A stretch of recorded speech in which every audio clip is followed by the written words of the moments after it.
la plupart des chantiers aujourd'hui, il n'y a que des non-sénégalais. Nous ne sommes pas contre la venue de ces non-sénégalais. Mais de préférence, l'ouvrier sénégalais par rapport à la loi sur le contenu local est très claire. La loi sur le contenu local dit si l'ouvrier sénégalais a les compétences qu'il faut, c'est l'ouvrier sénégalais qui doit avoir la primeur de cet emploi. Et aujourd'hui, nous constatons que ce n'est pas le cas. Juste un rappel. Récemment, il y a une compétition qui a été organisée au Nigeria, une compétition de soudage, qui regroupait tous les soudeurs de l'Afrique. Et le Sénégal a gagné les 4 prix sur 6 prix. Et aujourd'hui, ceux qui ont gagné cette compétition sont là avec nous. Il s'agit de Barat Fall, de Dongolo, qui sont de Bosnie et de ATT. Donc ces gens-là n'ont rien à envier aux ouvriers que les multinationales sont au Sénégal. Et aujourd'hui, voilà, il y avait deux champions d'Afrique en soudage. Nous présentons les 2 champions d'Afrique en soudage.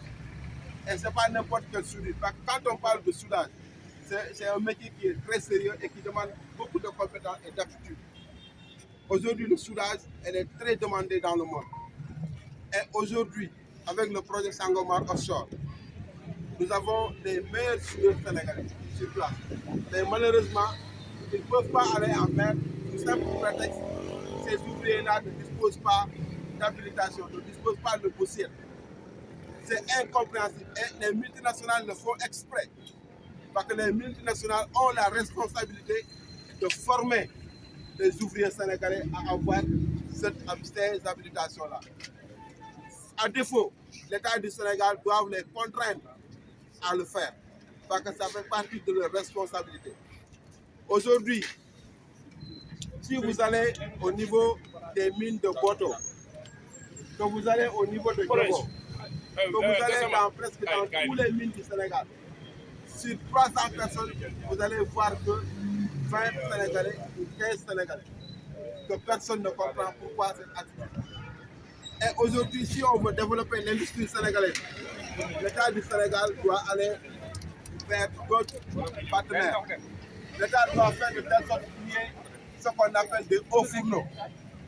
Les hauts fourneaux, c'est des grandes aciéries qui permettent de faire de la fabrication mécanique pure, de faire de l'industrie pure.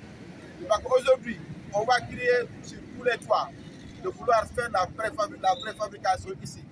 Mais la préfabrication est possible si le Sénégal dispose de ce qu'on appelle un haut fourneau et des unités de laminage. Malheureusement, le Sénégal ne dispose pas ça.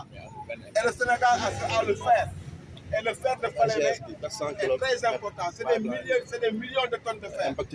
Aujourd'hui, l'État du Sénégal doit aller vers l'Inde, doit aller vers des pays comme la Russie. Doit aller aussi vers des pays comme l'Allemagne, qui disposent des hauts fourneaux. Et voir comment développer. Mais l'industrie, on ne va pas le développer en voulant créer sur tous les toits. Mais l'industrie, il faut aller voir ce qui se fait ailleurs et essayer de le conduire de la manière la plus professionnelle possible. Ce que nous dénonçons également, c'est le comportement des multinationales, encore une fois. Ces multinationales doivent former, ça fait partie de leur responsabilité, de former les ouvriers sénégalais à avoir des habilitations qui les permettent de travailler en mer. Et nous dénonçons également l'attitude des responsables qui sont au niveau du contenu local. Non seulement ils sont inaccessibles, mais ils sont cantonnés dans le passifs et ne savent exactement pas ce qui se passe dans les milieux industriels. Merci. Donc c'est dans ce sens-là que nous sommes là aujourd'hui pour dénoncer. Séminaire et réunion, atelier,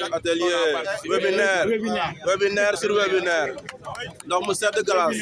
Allez-y, on va qu'on fasse les interviews. Gassan ma teel a casque bu weex